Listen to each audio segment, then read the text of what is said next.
I lost favour with the public, Herkomer writes of himself, and showed some feebleness in my new efforts, but it prevented me from being spoiled by the success of one picture.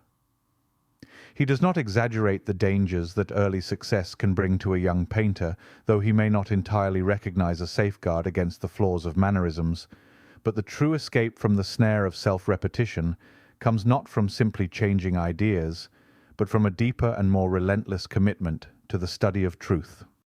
An artist is in the highest sense original when the beauty that he presents in his work is legitimately won from nature. The painter striving to express the spirit of his time faces many challenges. Adopting the styles of past masters may feel outdated. As Herkomer understood, while rejecting tradition risks turning painting into mere artificiality.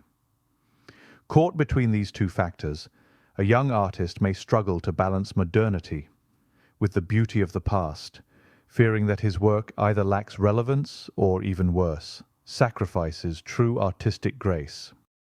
He was born at Wall in Bavaria on the 26th of May, 1849, the son of parents who may both be said to have contributed to his artistic education. His father was by profession an accomplished carver in wood. His mother was a gifted music teacher. Beside his father's carving bench, Hubert gained his first practical instruction in art. It was by this means, as he says of himself, that he learned the full use of his hands, and it was then that he first acquired that aptitude in the mechanical part of his art, which has since been so strongly developed. His parents had to struggle hard for a livelihood. Perhaps at the time they may have regretted that they could not grant the lad a more complete and thorough education because of frequent moves. And yet in a certain sense he was happily rooted artistically. In earlier times the craftsmanship part of art held a more prominent place in the training of a painter, and it is rather the defect of modern civilization that a youth is often left to learn the use of his skills until after he has exhibited some strong bias towards the practice of design.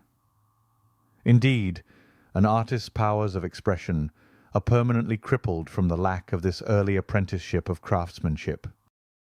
In this respect, as Herkomer says, the choice of residence in a provincial town like Southampton is not exactly the place for a struggling artist to make his way, but it at least had the advantage of possessing a school of art. Father, however, made up his mind to return for a while to his native land, because he wished to give his son a course of serious study in Munich, and so Hubert, having first been naturalized as an Englishman, was carried off and placed under the care of an artist who did his best to impress upon his pupil the principles of academic style. And the constant study of the nude which Hubert was able to develop during his sojourn abroad, he was already strongly attracted towards a realistic naturalism manner of painting, as it was becoming hugely popular, besides possessed by a burning desire to do something original. However, an urgent return to England became imperative or forfeit the rights of English citizenship, for passports were then only granted for 6 months at a time. The following year he again pursued study and entered the schools at South Kensington. This may be the turning point in his career, as he tells it, brought with it new associates and new goals. For the first time he came directly into contact with the dominant influences, that of painter Frederick Walker, who exercised a sort of charm over the students at South Kensington, and Herkomer willingly yielded to the general enthusiasm. There is something remarkable, and even surprising, in the general reverence that was felt for Walker by his younger contemporaries. To sustain himself, Hubert worked as an illustrator, contributing to the Graphic, where his empathetic depictions of working-class life first gained public attention. During its early years, the Graphic, founded in 1869, played a crucial role in shaping the talent of the younger generation of English artists. The work produced for its pages not only influenced their artistic development, but also helped define a distinct phase of contemporary life in art. It was no mere coincidence that Hubert became part of its staff. Like him, many young aspiring artists were drawn to the publication, recognizing it as a reliable means of income. More remarkably, Several of these artists later rose to prominence in their fields, including Luke Fildes, Small, Charles Green, and E.J. Gregory. He reflects on this formative period with a sense of satisfaction, noting his time at the Graphic served as a rigorous apprenticeship, imparting a discipline that proved invaluable. The experience brought him face to face with the realities of everyday life, to capture reality with authenticity, and compelled him to explore subjects beyond his initial inclinations, discovering unexpected elements of human character related to design that might have otherwise gone unnoticed. As his reputation grew, so did his artistic ambition. His travels frequently took him back to Germany, where he maintained strong ties to Bavarian art and culture. However, it was in England that his career truly flourished. In 1875, he painted The Last Muster, a poignant portrayal of aging Chelsea pensioners attending a church service, and this emotional work catapulted him to fame, showcasing his ability to blend technical mastery with deep human emotion with a stark realism. Throughout the 1880s and 1890s, Herkomer continued to champion social realism, as in Hard Times of 1885, that captured the despair of a homeless family, while the painting On Strike depicted the tensions of hardships and industrial unrest, both works demonstrating his commitment to exposing societal struggles. Yet despite his focus on realism, he was equally sought after for his portraiture, painting influential figures such as John Ruskin and Sir Henry Tate, with each portrait revealing not just the likeness, but the character of his subjects. Herkomer's artistic pursuits extended beyond the canvas, with his Our Village series of the 1890s, celebrating rural traditions. And in 1899, he painted Queen Victoria at Windsor, solidifying his status as a royal portraitist. His design acumen delved into other areas, as well as filmmaking and theatrical productions, exploring new ways to merge art and storytelling. From a struggling student to a celebrated artist and innovator, he continued to be defined by his deep empathy for the human experience with a passion for artistic expression. His portraiture extended well beyond Europe. During his 1882 visit to the United States, Hubert von Herkomer received several notable commissions, as his reputation as a skilled portraitist had already spread internationally. While his most famous American sitter was Mark Twain, he also painted wealthy industrialists, politicians, and prominent social figures of the time. We were not able to locate the Mark Twain portrait, however, for this presentation. But Herkomer's style, which blended academic precision with a strong sense of character and realism, appealed to American patrons who sought portraits that conveyed both status and personality. His ability to depict textures, fine fabrics, and intricate details made him a sought-after artist among the elite.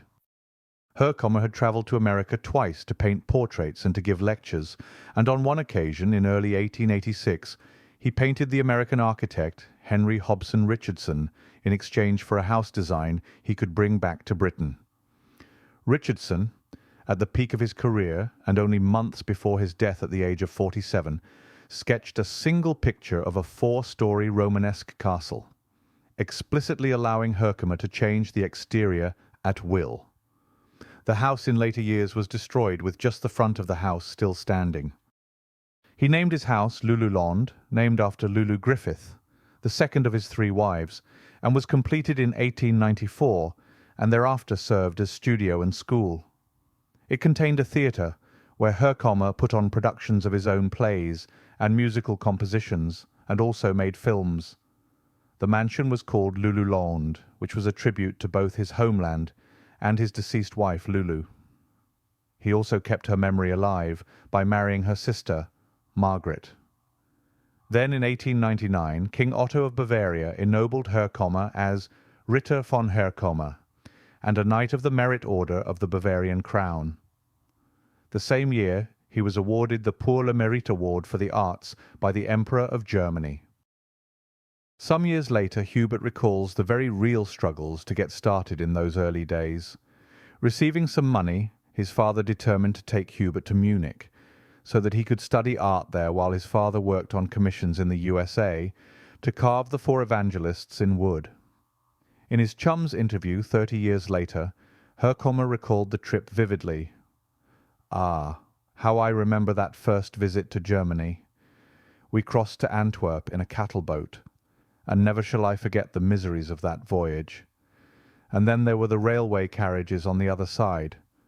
We were compelled to travel fourth class in the company of people who were no less filthy than the carriages, and I remember. I swore a big oath that if ever I had any money I would travel in the most luxurious style possible. I have never forgotten that oath."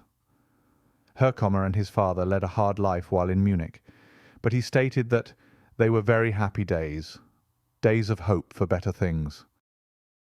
Hubert also took on students and began the Herkomer School and opened its doors with 17 male and 15 female students, all instructed to find lodgings in the village, thus providing income for the residents, many of whom suffered poverty and hardship. Villagers also posed as life models. Over 500 students passed through the school in its lifetime. The professor was nevertheless a hard taskmaster. He expected serious study. Men and women were usually separated for life classes, but otherwise every so often worked together. There were strict rules for student working hours. Smoking was forbidden, and trips to London were limited to Saturday afternoon or Sunday. Herkomer's prime concern for all students was that they treat their work seriously, and any female student who became engaged or married was instantly dismissed in case of distraction. Hubert also became enamoured with the cinema when he happened upon a kinematograph theatre in Leeds, when moving images were starting out. Hubert realized cinema's potential to be an art form in itself, stating it a perfect study in black and white of all that is beautiful in nature, which must tend to develop and improve a love of art, even in the uncultured. So Herkomer converted his first floor into a film studio in 1912, with the addition of a glass roof, and it was there that he produced 7 films. Only 2 are really known about. What we do know is that Hubert was a genuine enthusiast. He not only starred in the films, but he also wrote and directed them and composed the soundtrack. But this was par for the course for Herk, as they sometimes called him. His best-known film is called The Old Woodcarver, a 14th century tale of wood-carving folk that lasted some 30 minutes. And then in an assessment of his own works he writes, "After the last muster," says Herkomer of himself, in a short sketch of his own life, "much indifferent work followed." The criticism is perhaps a bit too severe, but it is not altogether unjust, because the natural excitement of success, acting upon a nervous temperament, is not favourable to production. "I was oppressed," he writes, "by the thought of what was expected of me." And in this mood he was, of course, least likely to be able to satisfy expectations. So humility and a realistic look at a hard-fought production needs a time to reflect and adjust one's course accordingly. But Herkomer was proved not only industrious, but proved his worth and won the battle, and is much admired today. So with that, we trust you enjoyed this look at the work of Sir Hubert von Herkomer, an artist who rose from very hard beginnings to rise to the luxurious lifestyle he promised himself. Truly inspiring indeed. And finally, please remember to subscribe and leave a like, and if you would like to add a donation, there is a link below for any amount. So with that, and until next time, it's bye for now.